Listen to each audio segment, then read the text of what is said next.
એક સાઇટ ચાલતી હતી, ત્યાં મ્યુઝિયમ બને છે, ત્યાંના આપણા બે આદિવાસી છોકરાઓ તડવી સમાજના, એમને ત્યાં કોઈ કારણે મારવામાં આવ્યા, મારીને એટલા માર્યા કે એમને મારી નાખ્યા પછી આ વાત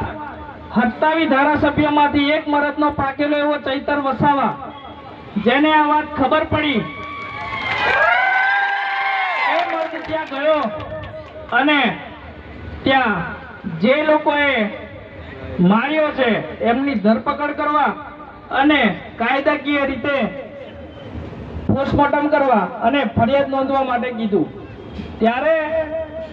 ગુજરાતમાં અને દેશમાં આજે ભલે ભાજપની સરકાર હોય, 10 વર્ષ પહેલા કોંગ્રેસની હતી,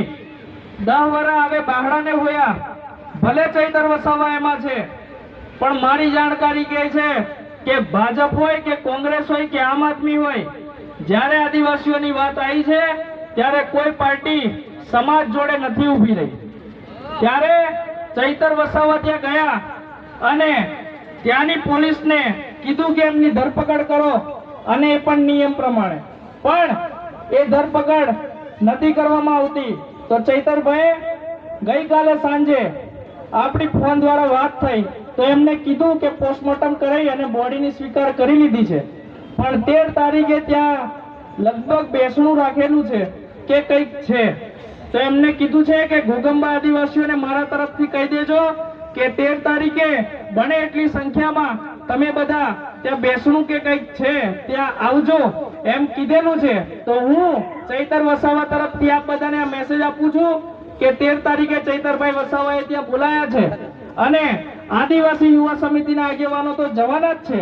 પણ જો કોઈ આવું હોય તો અમારા મહેન્દ્રભાઈને અને તમારા ગામના જે કોઈ પણ વ્યક્તિઓ આદિવાસી યુવા સમિતિમાં કામગીરી કરી રહ્યા છે એ લોકોને જણાવી દેજો, તો આપણે બધા અહીંયાથી સાથે જઈશું. હવે આવા જ્યારે ઘટનાઓ પૂરા ગુજરાતમાં અને પૂરી દેશમાં બને છે ત્યારે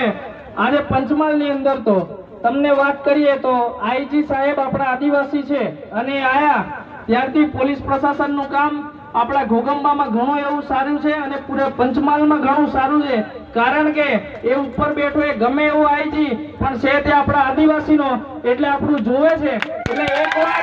એમની માટે પણ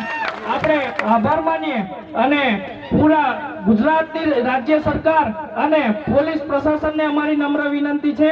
કે એ જે કેવડિયાની અંદર એ જે આદિવાસી જોડે થયું એ અમારા જ સમાજનો એક ભાગ છે અને અમારા સમાજના દીકરાઓ હતા. આજે એ 2 જણા મરી ગયા તો એમના મા બાપ પર કેવું વીતતું હશે, એ પોતાના છોકરા આ રીતે મરી જાય તો કેવું લાગે, એમ આંખો બંધ કરીને વિચારજો. અને એ બાબતે ગુજરાતની સરકારને અહીંયા જે આઈબી વાળા આવેલા હોય એમના થકી હું કહેવા માંગીશ કે સરકારને વાત પહોંચાડે, એ બાબતે નિષ્પક્ષ થઈ અને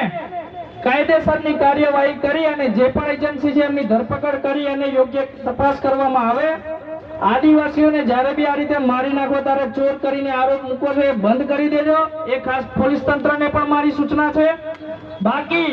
આ જો કેવડિયાવાળી ઘટનામાં કોઈ પણ યોગ્ય નિરાકરણ નહીં આવે ત્યારે ગુજરાતનો પૂરેપૂરો આદિવાસી પટ્ટાનો ગઈકાલે સાંજે વાતચીત થઈ ગયેલી છે